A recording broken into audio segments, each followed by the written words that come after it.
I read Shadows for Silence in the Forests of Hell by Brandon Sanderson for the Summer of Cosmere, where I'm reading all of the Cosmere stories in their published order. And so I'm going to be talking about the connections between this story and all of the other Cosmere stories so far, including Elantris, Warbreaker, Mistborn, The Way of Kings, and The Emperor's Soul. So this is yet another short story while Brandon Sanderson continues to dodge his responsibility to get back to the Stormlight Archive. And I think it was originally published in a collection of stories called Dangerous Women, if I remember that right. And is kind of a horror story, which is an interesting thing. I think it totally just operates as a horror story. You could read this story out of context from the rest of the Cosmere, and I think it's really successful. It kind of tells you everything that you need to know in order to understand it. And I don't think that it takes any part of the Cosmere that we've already experienced and evolves it at all. And so if you're a fan of the Cosmere or encountering it in this kind of project that I'm doing, it just further evolves your understanding of what's possible in this universe. And so the story is about a woman named Silence. And so that's where in the title, Shadows for Silence in the Forests of Hell, that is a person there and not a concept necessarily.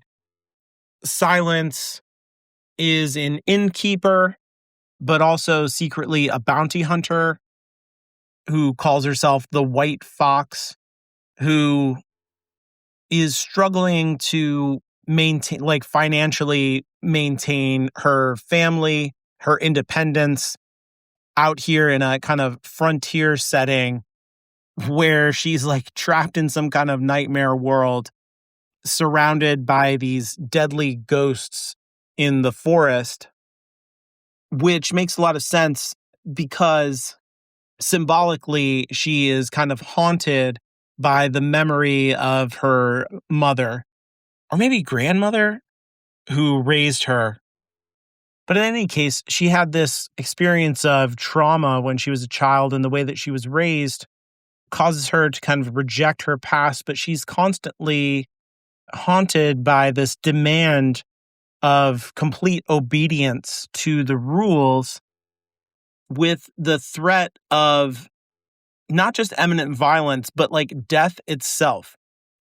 And so this kind of symbolically, I think, puts us inside of the logic of an abusive family situation where complete obedience is the primary virtue that is cultivated in a child.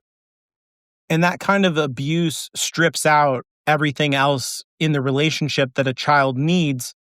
And instead, of, leading to a tight bond of love and appreciation between the parent and child, instead leads to resentment. And I think there's something in Silence's story about raising the next generation outside of these boundaries of trauma and requiring strict obedience all the time, where Silence is really trying to, in a very deliberate, self-conscious way, raise her daughter in a different way than she was raised. But in doing that, she sees how in this brutal world where anyone can die right away if they break the rules, that she is depriving her daughter of essential skills that she herself has that allow her to kind of flourish in the world, and that her daughter is not prepared for all of the dangers that are definitely going to come her way in the world. And so she has this complicated feeling towards her trauma where she is both grateful for it, but resents it and feels angry about it. And I think the entire story, like I said, exists within the logic of abuse that has to do with total obedience, because the people in this world on the edge of the forests of hell have to follow these simple rules in order to survive. So don't kindle a flame, don't shed blood, and don't run at night. Because breaking any of these 3 rules will get the attention of the ghosts that live out in the forests. It's mysterious what exactly these ghosts are in terms of our understanding of the Cosmere at this point. But they definitely seem to be, supernatural creatures that don't have a personality and instead don't even seem to like interact with physical reality in the sense that, like the way that ghosts are able to pass through things, and they don't seem to like notice what is going on around them unless it has to do with these 3 things. And so the ghost's level of agitation can be signified through colors, where they have these green glowing eyes, or they can glow in the dark when they are not aggressive, and then they transform into a kind of black color and have red glowing eyes when they are aggressive. That black coloring reminds me of Nightblood and the effect that he has on things when he's destroying them, when he's just changing everything around him into a kind of black smoke, or the wounds that he inflicts on flesh where he withers it and there's a kind of black decay to it that sets into the flesh. So there's something there, in the signification of color that has to do with corruption or wrongness. And red glowing eyes, this is just like automatically you're just kind of like, whoa, that's evil. Get out of here. We should run away from that. And while there probably is like a deeper reason why these ghosts exist and why these rules describe the boundaries of acceptable behavior on the world, we don't ever come in contact with it in this story. We don't know why any of this is happening or what's going on with these creatures. And I think that's actually important when I talk about, the logic of abuse. What I mean about that is not that abuse is logical or coherent, but that when you're in an abusive situation, there are rules to it. And so there becomes a way of being, a way of thinking that has to do with, a kind of logical deduction of like, what is acceptable behavior in this situation? And if you're a child with an abusive parent or guardian, then it becomes your responsibility to manage the emotions of that adult. And you have to do whatever you can, like kind of follow the arbitrary rules of this adult in order to stop them from having tantrums and then attacking you, the child. And that becomes the logic of that situation. That's what I mean by that. And so these characters exist in this abusive setting where they have these arbitrary rules that they have to follow, or the result is a tantrum from the ghosts that will become fatal.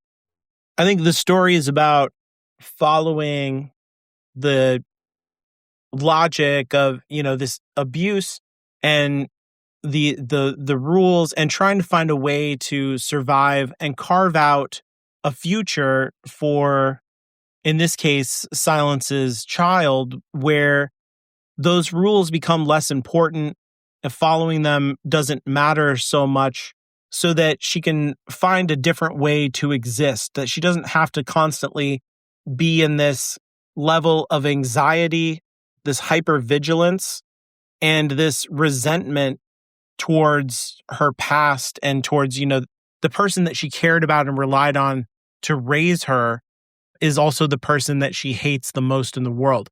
And there's an association here with religion as well, because there's a shrine to the god beyond, which is a term that we've heard before in the Cosmere and seems to be like beyond localization. This idea of a god beyond exists on different worlds that don't seem to be in communication with each other.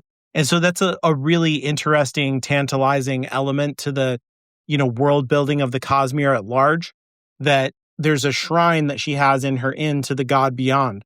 But in that room, she has a shade trapped in there who is the remains of her guardian. And so the religion is directly tied to her ideas of trauma and the way that the kind of justification for how she was brutally treated as a child, where this guardian trapped her in a circle of silver, which is the element that stops the ghosts and their effects. So she's trapped inside this circle of silver with a ghost, and the guardian is riling up the ghost, and she has to fight against it. And this will teach her how to deal with the ghosts. Even though she's a child, she's put into this life and death situation where she has to kind of manipulate the rules of this world in order to survive. And this is considered by her guardian to be a good and responsible way to raise her as a child. And so Silence tries to raise her own daughter in a new and different way, where she doesn't make her feel scared and worthless in these ways. And I think her daughter, she's successful to that in a way that her daughter loves her. There's a deep connection between them, and she wants to protect her mother. And so she has a relationship with her guardian that Silence never had. And so she was able to give that to her daughter. But she's worried about the fact that her daughter doesn't have the skills required to cope with the ghosts on the world, or the kind of vigilante subculture of bounty hunters that she's become wrapped up with and needs to survive as well. And so her daughter comes out with her on a mission to hunt someone down, but she ends up getting mixed up with aggressive ghosts and kind of overreacts to the situation and wastes all their silver, and then ends up getting attacked by the ghosts, and her body kind of withers under the attack. And this is similar effect to things that we saw with shard blades in the Way of Kings, and how they will cut down people even though they're not cutting physically through flesh in the same way that a sword usually does, but seems to pass into the body and then sever something more essential or spiritual. And then the after effect of that is a kind of withering of the body. And so if you get touched by the ghosts, you die or get disfigured wherever they touched you. And that's what happens to her daughter. And like I said, the importance of metal here is a kind of reminder to me of the Mistborn world, that silver resists this supernatural reaching into someone. It can reverse the effects if you're fast enough. And so Silence tries to get enough silver to help her daughter, but she's only able to reverse the effects so much. And there's permanent damage that her daughter's going to have to live with forever. And there's a way in which I think Silence interprets that damage as being inflicted by her on her daughter by not equipping her with the skills that she has, because she refused to be abusive to her daughter and embed those skills in her.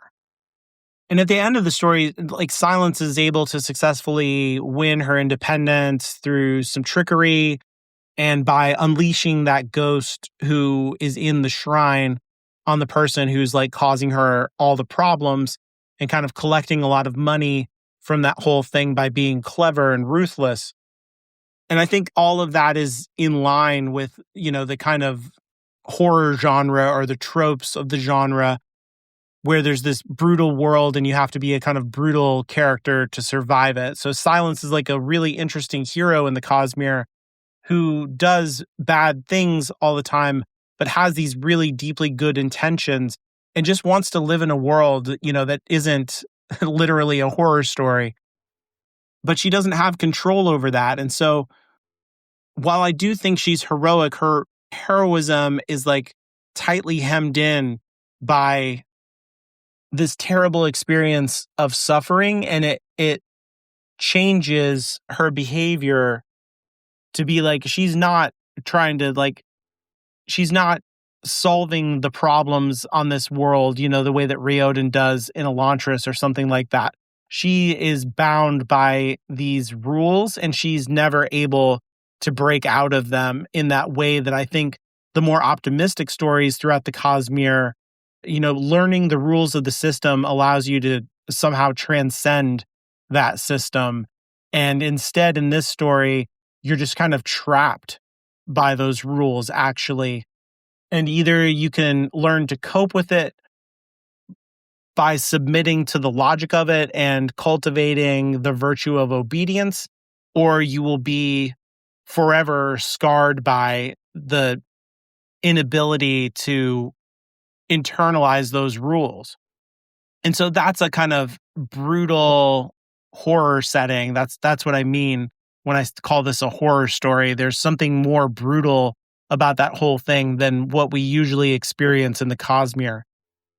And I think for me, I'm someone who grew up in a fundamentalist religion home that was physically abusive, that had a parent who would throw tantrums, and that I had to manage his emotions in order to stay safe. This entire story rings very authentic to me. And then I am also a father of children and have tried very deliberately to raise my children in a different way. But I do feel also a kind of conflicted guilt that on one hand, I don't really have the knowledge or the equipment, if you will, to know how to cultivate a healthier relationship between my children and me versus, my father and me.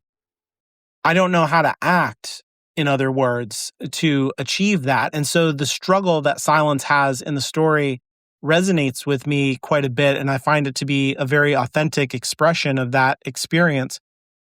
And I also approach the world in a very hypervigilant way. And I slip into modes of obedience and resentment when it comes to authority. And all of that in my head is also tied up with religion in the same way that it is with Silence. And so I think Sanderson really successfully captures something about the experience of being in an abusive religious home that prioritizes obedience over loving connections and the effects that has, generationally, because it's not just that we see Silence and her daughter, but they also have an adopted child who lives at the inn as well. And so you're looking at 2 generations down from this kind of abusive situation. And so the long-term uncoiling effects, when you live in a world that really does require hypervigilance, is it good parenting to instill that in a child? Or is there a way in which inscribing that trauma again and again recreates a world that requires that hypervigilance? Kaladin's father talks about he has to do the right thing because someone has to do it first. Someone has to lead. And I think Silence has that same courage, that she feels like someone needs to break this generational chain of abuse and trauma. And even though she doesn't know how to do it, she's taking that step. And maybe that's where, her heroism lies the most clearly, is this struggle to do a thing that she doesn't know how to do. And she's just kind of trying to do her best. And I think anybody who is a parent has had that feeling, right? You don't know how to take care of these other people that you love so much, and you want to do the right thing by them, but that doesn't mean making their life easier all the time necessarily. And navigating the boundaries around that is really fraught and difficult. So I appreciate the way that the story dramatizes that and symbolizes all of it with, this supernatural ghosts and horror, and makes it a fun, cool read. but at the same time, it's really tapping something very real, I think, for a lot of people who are coming to the Cosmere. I'm sure there are plenty of people who have been traumatized by religion and by their parents who have tried to escape that by going into the Cosmere as a story, just like me.